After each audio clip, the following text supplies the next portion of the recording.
శనివారం ఎంతమంది అన్నం తినకుండా ఉంటారనేది కామెంట్ చేయండి. నేనైతే శనివారం నైట్ అన్నం తిన్నానండి. టిఫిన్ అనమాట.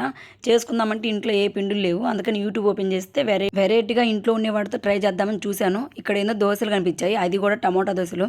సర్లే అన్ని ఇంట్లో ఉండే వాటితోనే కదా అని చెప్పేసి ట్రై చేశాను. ప్రాసెస్ కూడా చాలా ఈజీ. అందుకే ట్రై చేశాను అబ్బా. ఏం లేదు, మన టమోటాలు శుభ్రంగా కడుక్కొని దాంట్లో కొంచెం అల్లం వేసుకొని బాగా మిక్సీ పట్టుకోవాలి. తర్వాత దాంట్లోనే ఒక కప్పు బియ్యం పిండి, ఒక అరకప్పు గోధుమ పిండి, కొంచెం మన ఉప్మా రవ్వ ఉంటుంది కదా, అది వేసుకొని బాగా కలుపుకోవాలన్నమాట. కారం కూడా వేయాలి.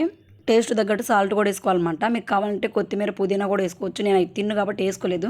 ఇంక బాగా కలిపి మన దోశ పిండిలాగా పెండెం పెట్టి పోసాను అనమాట. ఎప్పుడు అదే పిండితో పోస్తున్నట్టు పోసాను. దుబ్బిందనమాట. ఫ్లాప్ అయిపోయింది, రాలేదు. అదేంటి వాళ్ళు పోస్తే వచ్చింది, నేను పోస్తే రావట్లేదు అని చెప్పేసి తీసేశాను. నిజంగా వాళ్ళు పోస్తే భలే బాగా వచ్చింది. సర్లే వాళ్ళకి వచ్చినప్పుడు మనకెందుకు రాదని చెప్పేసి మళ్ళీ ట్రై చేశాను అనమాట. అయితే పెండెం తేడేమో అనిపించింది. అంటే వాళ్ళు వేసింది నాన్ స్టిక్ పెండెంలో, నేనేమో మామూలుగా ఇనప దాంట్లో కదా. సర్లే అని చూశాను. రెండోది కూడా కొంచెం అంటే మరీ అంత దారుణం కాకుండా ఒక రకంగా అయితే వచ్చింది. మూడోసారి కూడా రాకపోతే ఇంక తీసేద్దాం అనుకున్నాను అబ్బా. ముచ్చటంగా మూడోసారి అయితే పోసాను అనమాట. ఈసారి కానీ రాకపోతే ఇంక వదిలేద్దామని. అదేంటో మరి ఈసారి బాగానే వచ్చింది. నిజంగా తిరుపతి వెంకటేశ్వర స్వామి చూసినప్పుడు కూడా అంత ఆనందం కలగలేదు. దోశ వస్తే అంత ఆనందం వేసింది అనమాట. పర్ఫెక్ట్గా నీట్గా అయితే వచ్చింది. ఎక్కడ కూడా కొంచెం కూడా ఎరగకుండా.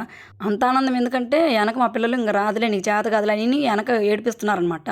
అందుకే వాళ్ళు అన్నందుకైనా నేను దోశ పోయాలని చెప్పేసి పోసాను. పర్ఫెక్ట్గా అయితే వచ్చింది. నిజంగా పల్లీ చట్నీ అయితే సూపర్ ఉండేది. నేనైతే టమాటా చట్నీలో తిన్నానప్ప. ఒకసారి ట్రై చేయండి. ఇంట్లో ఏ పిండి లేనప్పుడు ఒకసారి ట్రై చేయండి. వీడియో నచ్చితే లైక్ చేయండి. మన ఛానల్ అయితే సబ్స్క్రైబ్ చేసుకోండి. Bye bye.